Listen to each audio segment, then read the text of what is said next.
आज से 2500 साल पहले नेपाल में एक राजकुमार पैदा हुआ जो बहुत महान बनने वाला था। उसका नाम सिद्धार्थ गौतम था और वो शाक्य वंश का राजकुमार था। शाक्य लोग बहुत अमीर और ताकतवर थे।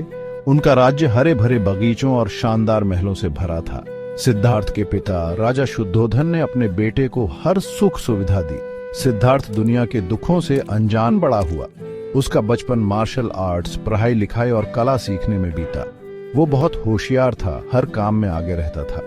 राजा चाहते थे कि उनका बेटा उनका उत्तराधिकारी बने, इसलिए उन्होंने सिद्धार्थ को महल की दीवारों के बाहर की दुनिया के दुखों से दूर रखा।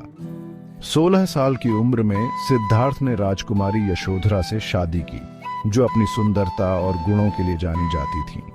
उनके घर एक बेटा हुआ जिसका नाम राहुल रखा गया। महल के अंदर जिंदगी ऐशो आराम से चलती रही, लेकिन सिद्धार्थ के दिल में एक बेचैनी बढ़ने लगी थी। इतनी दौलत और परिवार के प्यार के बावजूद सिद्धार्थ एक अजीब सी उदासी महसूस करने लगा था। वो जिंदगी के असली मतलब को समझना चाहता था, एक ऐसी सच्चाई जो उसके सोने के पिंजरे से परे हो। बाहर की दुनिया, वो दुनिया जो उससे छुपाई गई थी, उसे अपनी तरफ खींच रही थी। ज्ञान की प्यास बुझाने के लिए सिद्धार्थ महल की दीवारों से बाहर निकल गया। इस सफर में उसे 4 ऐसे नजारे दिखे जिसने उसकी जिंदगी बदल दी।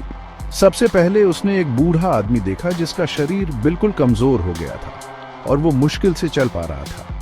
फिर उसे एक बीमार आदमी दिखा जो दर्द से तड़प रहा था। तीसरा नजारा सबसे ज्यादा डरावना था, एक मुर्दा शरीर जिसे जलाने के लिए ले जाया जा रहा था। इन नजारों ने सिद्धार्थ के जवानी, सेहत और हमेशा रहने वाले भ्रम को तोड़ दिया। उसे दुख, बुढ़ापा और मौत का सामना करना पड़ा। वो बहुत निराश हो गया। लेकिन फिर उसने चौथा नजारा देखा, एक साधु जिसके चेहरे पर शांति थी, वो भीख मांग रहा था। इस नजारे से सिद्धार्थ के अंदर एक उम्मीद जगी। उसे एहसास हुआ कि जीने का एक और तरीका भी है, एक ऐसा रास्ता जो दुखों से पार ले जाकर असली आजादी दिलाता है। उसी रात सिद्धार्थ ने एक बहुत बड़ा फैसला किया।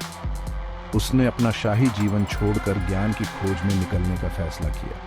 अपनी पत्नी, बेटे और राज्य को छोड़कर सिद्धार्थ ने अपने राजसी कपड़े उतारकर साधु के साधारण कपड़े पहन लिए।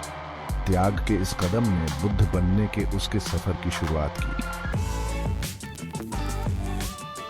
भाग 3, ज्ञान प्राप्ति और बुद्ध का जन्म।